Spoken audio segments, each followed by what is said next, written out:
What's cracking, everybody? Welcome to I Am Boo. Thanks for stepping through. Got another one from the Company Man YouTube channel. The decline of Krispy Kreme. What happened? I had no idea Krispy Kreme was on the decline.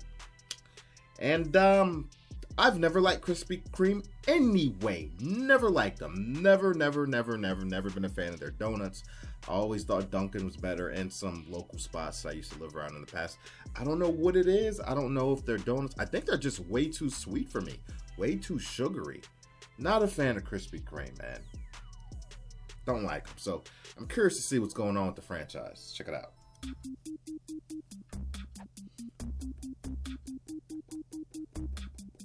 Krispy Kreme is such a compelling story that always seems to have something major happening. I think you will agree that these donuts are pretty well liked. I've heard people praising them for most of my life. In fact, when I made a video about Krispy Kreme over 7 years ago, many of the top comments were extremely positive. On the surface, just looking at all these great assets they have been working with for so long, I would expect Krispy Kreme to be much more successful at this point. People love these donuts, they want to see the company succeed, yet every time it seems like it is on the verge of scaling up in a big way and becoming that next national brand, everything starts falling apart. Like right now, for example, things do not seem promising. Despite doubling their sales since I made that last video, they have consistently struggled to turn a profit. In 2021, they became a public company for the second time, by the way, trading around $21 per share at the end of their first day. Well, that price has since fallen over 80%, with most of the decline occurring in 2025, causing them to pause their quarterly dividend. Overall, Krispy Kreme has been struggling probably more than you would expect, right? And I truly believe that it has been a complex combination of factors contributing to it. So in this video, I'm going to cover a lot of stuff as I outline what I believe to be 8 of the biggest reasons behind these struggles. Starting off the list with moving too slow. There are so many ways that we can look at this, but consider that Krispy Kreme originated in the 1930s, predating Dunkin' Donuts and Tim Hortons and likely any other sizable chain that you can think of. I've never even heard of Tim Hortons. Spell the word donut the old-fashioned way as opposed to the simpler way without that UGH that almost everyone else uses at this point. In the decades leading up to the 1990s, Dunkin' Donuts opened thousands of locations across the country, while Krispy Kreme opened, I believe, around 100 of them throughout select parts of the Southeast. Now, I want to be clear that there is nothing wrong with being a regional Southern brand, but if the goal is to enter new markets all over the country, the ideal time to do it would have been before the others were already established in those markets. So for almost 60 years, Krispy Kreme took it slow and allowed their competitors to take the lead. My next reason on the list is going to be the exact opposite, moving too fast. Throughout the 1990s, Scott Livingood became more and more powerful within the company, becoming president in 1992, CEO 6 years later, and chairman of the board 1 year after that.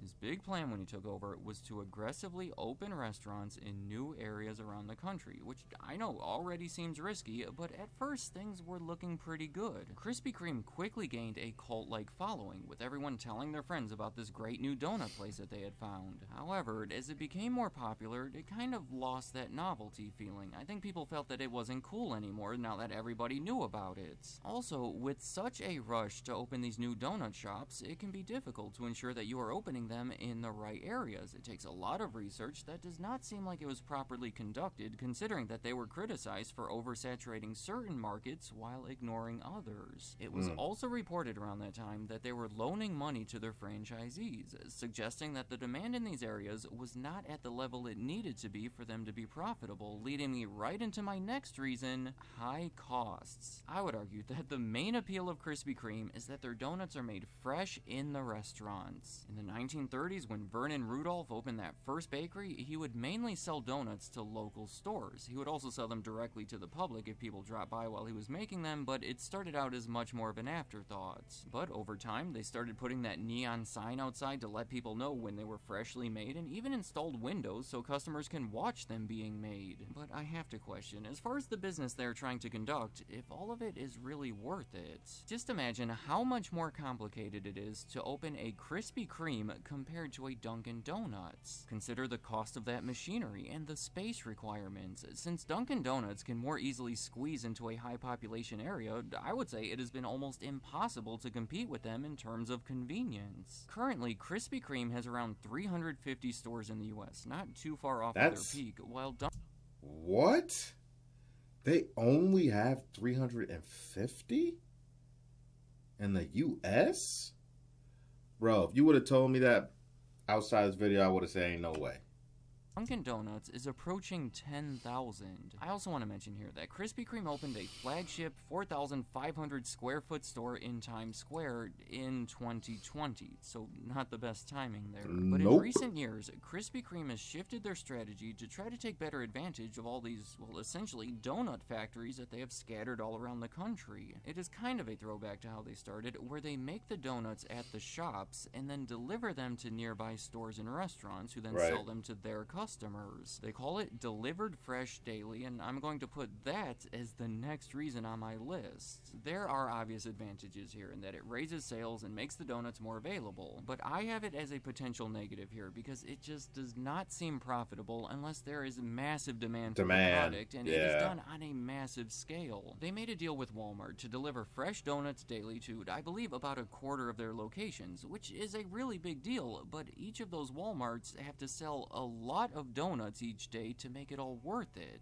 And seeing those donuts being made along with the smell is all part of the experience Krispy Kreme is known for. It does not translate in when general. you pick up a box of them from Walmart. In 2024, they announced a big partnership with McDonald's where they would deliver fresh donuts to almost all US McDonald's locations to be sold to McDonald's customers by the end of 2026. However, after making them available at only 2,400 of the 13,000 plus locations, they announced that they were ending the partnership, essentially because demand for the donuts was not high enough to make the arrangement profitable. And this whole situation has led to a class action lawsuit from Krispy Kreme investors, alleging that executives from the company misled them into believing that the demand was higher than it actually was. So overall, you can understand why I am skeptical as to whether or not this delivered fresh daily concept is a great direction for them. I mean, they have some of the country's biggest companies, like Walmart and McDonald's, willing to work with them, and they still cannot find a way to make money. Squandered. Yet again, we can see that they're making a lot of sacrifices in favor of freshness. Next up on my list is an accounting scandal. When the company had its first public offering in the year 2000 to raise $63 million that would fund further expansion, it stood out as being one of the best performing stocks on the market.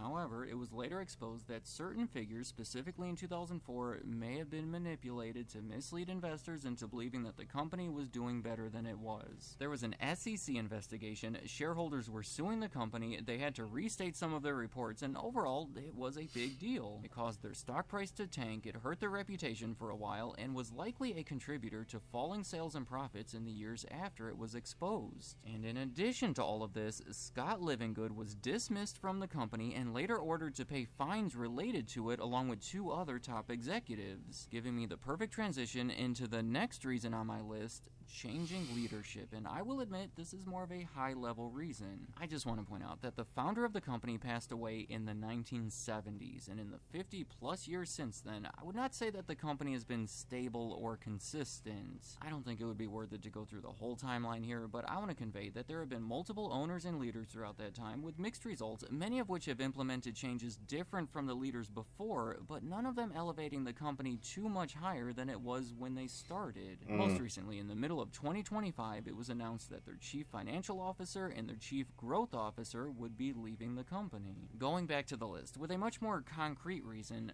bad investments. In 2003, they bought an upper-class bakery chain in the Northeast called Montana Mills for $40 million, and then recorded a $34 million loss when they sold it less than 2 years later. Going back to that accounting scandal around that time, there was also some sketchiness involving a couple franchisees that were acquired. There were executives from Krispy Krispy Kreme that had personal connections to them, so it was alleged that the conflict of interest led to an overpayment, which obviously would have been a bad investment. And more recently, along the same lines, they bought a bunch of franchisees to gain more control as they switch over to the delivered fresh daily approach. In the beginning, when I said that their sales have doubled since my last video, well, a big part of that increase is because they have since acquired, I believe, about half of their locations from franchisees. Sales have gone up because they are now the ones selling those donuts, but considering that they are doing it to support a plan that is questionable, it makes the investment questionable. Overall, in my own opinion, Krispy Kreme has not made the best decisions when it comes to investing their money. Finally, this is a debated reason, but I feel it deserves to be on the list. I'm just going to call it unhealthy. Yeah, I'm sure that you already know that donuts are filled with carbs and fats and sugar, so anyone looking to improve their health would probably all of want which to stay I away do from not Krispy eat. Kreme, and any other donut shop for that matter. But I would argue that Krispy Kreme has been comparatively more affected by these unhealthy elements than potentially anyone else. Historically, Dunkin' Donuts and Tim Hortons and Ben really Affleck. all of the other big donut chains have placed a comparatively greater emphasis on selling coffee. I mean, I still call it Dunkin' Donuts, I guess, out of habit, but in 2018, Yeah. they officially removed the word donuts from their name. Krispy Kreme, on the other hand, is all about donuts. Bro, I didn't even realize that. They're just called Dunkin' now, right? Wow.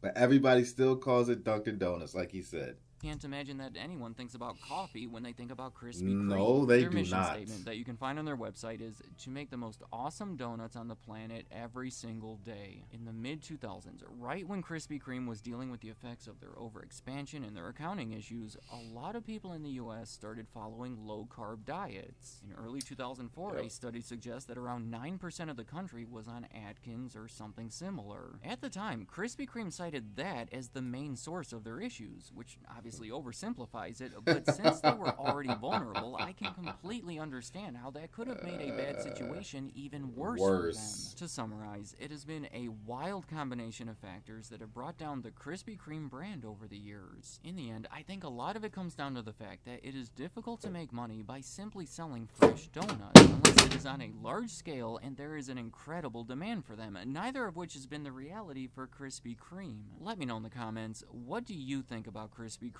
My guess is that most of you do believe that it is a great tasting donut, but would typically prefer to buy a cheaper or more convenient option. Tell me if that is the case for you. And also, do you agree with my list of reasons behind their struggles, or do you think something should be added or subtracted from it? I realize that I've been covering a lot of different stuff in this video, but like I said in the beginning, it is a compelling topic because so much has happened. And any other thoughts you have about Krispy Kreme, leave them in the comments. And feel free to leave them in my comment section. That scared me. One of my pictures, my Mandalorian picture fell behind me. I have to put it back up after the video. But yeah, hey, if I had one reason for me, because I wasn't aware of all the, corporate stuff going on, the bad business strategies, all that stuff. I just don't think they taste that good to me. They don't. Not to me. So if like I'm with a group of people and they're like, let's all go to Krispy Kreme, I was like, okay, I'll go, but I ain't eating nothing. Now, at this point in my life, I don't eat donuts anyway. Well, definitely not regularly, but I'm one of the keto people that they mentioned, low carb. But even if I wasn't on keto, I'm not somebody that eats a donut every day or even once every 3 months for that matter. Like, it's not a regular part of my diet. They're delicious as hell, but it's not a regular part of my diet. But to blame it on people on Atkins or low carb diet is crazy. That's a small amount of people, and in the larger population, so that's bullshit. I've always thought Dunkin' Donuts had better donuts than them, but he's right. Now Dunkin' is more known for the coffees, man. That was a good business strategy by Dunkin' Donuts. Also, my favorite donut place for donuts is actually a local spot. Now, this was local a little over 10 years ago when I lived in California. I don't know if it's grown since then. There's a donut shop called Pink Box. Now, the one I used to go to was in Wheatland, right? That's NorCal, near Beale Air Force Base. I have not been there since 2013. So I don't know if that place is still around or even that specific shop, because the main shop was just, I don't know, 10 miles from there-ish. They had a pink box location, the main store, in Lincoln, California, right outside of Roseville and Rockland, just outside the Sacramento area. Now, they used to get the donuts made fresh there, and that same morning, they'd bring the truck up and deliver them to the smaller shop in Wheatland. But I don't know how that place is doing now. I used to stop there every morning, get a donut, get a cappuccino, talk to the cute girl at the desk, and then go to work. Anyway, folks, I appreciate y'all for stepping in. That's all I got to say about it. I had no idea Krispy Kreme was in the predicament that they are, and I had no idea they only had 350 stores. And I had no idea they only had 350 stores nationwide. That blew my mind. Blew it. Anyway, like, comment, subscribe. Thanks for watching. Hit the bell, stay notified. That's all I got to say about it.